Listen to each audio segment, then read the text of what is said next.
मत होना मन वावरे उदास, ये सांवरा जरूर आएगा, सांवरा जरूर आएगा। मन में रखना विश्वास, ये सांवरा जरूर रखना विश्वास, ये सांवरा जरूर आएगा। जय श्रीमन नारायण गुरु। जय श्रीमन नारायण। कैसे हैं आप? एकदम कृपा है ठाकुर जी की। बताइए। समझ में नहीं आ रहा क्या बोलूं। बहुत दिन से आपका इंतजार था। जजमान परिवार के लिए बहुत बहुत शुक्रिया जिन्होंने महाराज जी को यहाँ पे लेके आए हैं, क्योंकि हम सब जन नहीं जा सकते वृंदावन, तो ये बहुत बड़ी बात है कि हम उनसे मिल रहे, साक्षात दर्शन कर रहे हैं। मेरा प्रश्न ये है महाराज जी कि जाने अनजाने में अपने से जो जीव जंतु है, जो हमें दिखते भी नहीं, वो हमसे मर जाते हैं, तो क्या उसका भी पाप हमको लगता है? जो हम जान करके पाप करते हैं उस पाप का दंड हमें मिलता है। जो हम जानकर नहीं करते, जो हमसे धोखे से या ना चाहकर होते हैं, उनका हमें दोष नहीं लगता। जानकर यदि आपने मच्छर मारा है तो पाप लगेगा, पर आपने हाथ रखा और मर गया, क्योंकि आपको पता ही नहीं था यहाँ मच्छर है और मर गया। आपने पाँव रखा, चींटी मर गई, आपको पता ही नहीं था कि यहाँ चींटी थी, लेकिन आपने जानकर पाँव रखा तो पाप लगेगा, और जाना नहीं, आपको पता नहीं था, रख दिया तो पाप नहीं लगेगा। जहाँ पाप में मन सहयोगी हो वो पाप है, जहाँ मन सहयोगी ना हो वो पाप नहीं। और महाराज जी मेरा दूसरा प्रश्न ये है कि कान्हा जी ने जब अपने प्राण त्यागे थे तो राधा जी ने भी अपने प्राण त्यागे थे क्या? और त्यागे थे तो पहले राधा जी ने त्यागे थे? हाँ, पहले प्राण त्यागना नहीं, भगवान के धाम में, ये बैकुंठ जहाँ से आए थे ना, 7 शरीर वहीं चले गए। पहले राधा रानी कहीं लोग आइए और वहाँ की सेवाओं को अपनी अपनी आंखों से देखिए। बहन ने देखा जो उन्होंने कहा, खुद आइए और आनंद से। इसलिए हम खुले मंच से कहते हैं ना कि आप आओ और देखो, पहले देखो फिर जुड़ो। राधे राधे गुरुजी जी। मैं आपकी बहुत बड़ी फैन हूँ, मुझे आपका स्टाइल हर चीज़ मुझे अच्छा लगता है। मैं 6 महीने से यूट्यूब पे जुड़ी हूँ, आपकी कथा सुनती हूँ, और मुझे मेरी समस्या यह है कि मेरे पति 1.5 साल हो रहा पैरालिसिस हो गया, 2 बार अटैक हो गया, मेरे 3 लड़कियाँ हैं, और मुझे समझ नहीं आ रहा मैं इन सब चीज़ों से कैसे निकलूँ बाहर। कोई बात नहीं, आप स्वयं जो कार्य करते हैं वो करते रहिए। पति का कार्य संभाल सकें तो संभालिए। बेटियों को योग्य बनाइए कि वो सेल्फ डिपेंड बने, आत्मनिर्भर बने और काम करें खुद स्वयं, है ना। और आप संस्कार अच्छे दीजिए अपनी बेटियों को। जी बस। आप कहते हैं ना गुरु जी, मतलब नौकरी नहीं करनी चाहिए, अपना खुद का बिजनेस करना चाहिए। नौकरी लेने वाले नहीं बनो, नौकरी देने वाले बनो। जी, मैंने भी अपना खुद का छोटा सा बिजनेस स्टार्ट किया है हाल ही में। अच्छा। मुझे आपकी कथा बहुत अच्छी लगती है, और गुरु माँ जी भी बहुत अच्छी लगती है। मैं बहुत आपको देखे बिना मेरा दिन नहीं जाता गुरु जी। खुश रहिए। मुझे आपकी दस्ती वगैरह कुछ भी, आपकी निशानी मुझे चाहिए गुरु जी, मैं बहुत बड़ी फैन हूँ आपकी। खुश रहिए, सदा सुखी रहिए। कुछ तो क्या चाहिए बताइए? कुछ तो आपका क्या बोलते हैं, कुछ भी दस्ती वगैरह क्या? आप बताइए क्या चाहिए? छोटी सी चीज आपकी निशानी चाहिए मुझे। तो क्या चाहिए, मतलब, किस रूप में चाहिए? अर्थात ये लो। नहीं जी जी, ये लीजिए। मैं धन्य हो गई गुरु जी।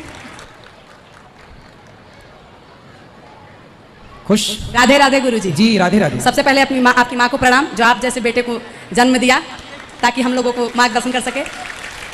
गुरुजी मैं सोच रही थी वृंदावन धाम जाना, लेकिन नहीं जा पाई, मेरी बदकिस्मती। लेकिन जब से सुनी कि आप आ रहे हैं, हैदराबाद में रहने वाली हूँ मैं, बनारस की, लेकिन मैं सुनी कि आप खुद ही आ रहे हैं हैदराबाद में, सोची चलिए वृंदावन धाम खुद ही आ गए हमारे पास, आपके दर्शन हो गए, हम लोग धन्य हो गए। गुरुजी एक सवाल है, जैसे कि मैं ना भगवान विष्णु को ज़्यादा मानती हूँ, मैं सोचती हूँ कि उनका कोई ऐसा नाम मिले जैसे कि हम दिन रात जप सके। वैसे मैं वैष्णव मंत्र ले चुकी हूँ, लेकिन भगवान विष्णु के कौन से ऐसे नाम है? भगवान विष्णु का ही एक नाम है राम, उन्हीं का एक नाम है कृष्ण, गोविंद, गोपाल, मनमोहन, मदन मुरारी। गुरुजी वही तो नाम है। लेकिन मुझे ना जैसे कि ऐसे नारायण, हरि, वो सब क्यों ज्यादा पसंद आते हैं? रामकृष्ण से ज्यादा मुझे ना विष्णु भगवान से संबंधित। तो नारायण नाम जपो है, तो इसलिए तो इतने सारे ऑप्शन है कि जो पसंद आए वो जप लो। हाँ, तो गुरुजी से आप बोलते हैं जय श्रीमन नारायण, तो जय श्रीमन नारायण बोलते मुझे थोड़ा बड़ा लगता है, मैं सोचती हूँ छोटा में। तो राम से क्या छोटा होगा?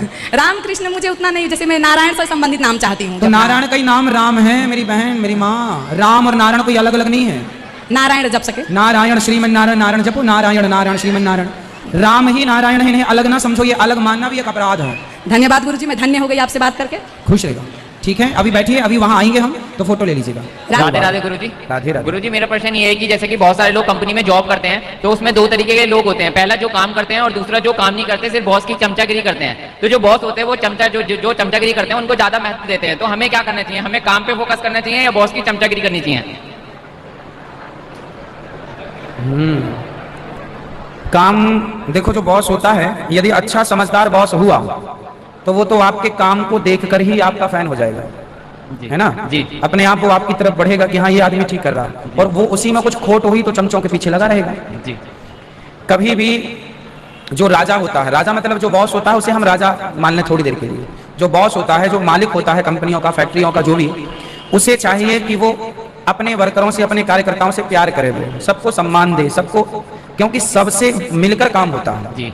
चमचाओं के चक्कर में कई बार काम बिगड़ भी जाता है। जी। तो ये काम, ये बॉसों की जिम्मेदारी है कि वो अपने काम को सब तरफ देखें, कौन बेहतर काम कर रहा है उसका प्रमोशन करते चलें, उसको अच्छा पद देते चलें। आपको तो अपने काम में मन लगाना चाहिए। चमचागिरी ज्यादा दिन भी नहीं चलती, कई बार वो चमचे लोग फिर बाहर भी होते हैं क्योंकि देर सवेर पकड़ में आती हैं चीजें। इसलिए काम कर्म आपको ठीक रखेगा, चमचागिरी ठीक नहीं। राधे राधे राधे राधे। राधे राधे गुरु जी। जी मैं पूछना चाहती हूँ, साधुवाद क्या होता है? साधुवाद। साधुवाद, जब आप कोई अच्छा काम करते हैं, साधु साधु मतलब आशीर्वाद, आपके लिए दुआएं, आपको साधुवाद है मतलब आशीर्वाद है।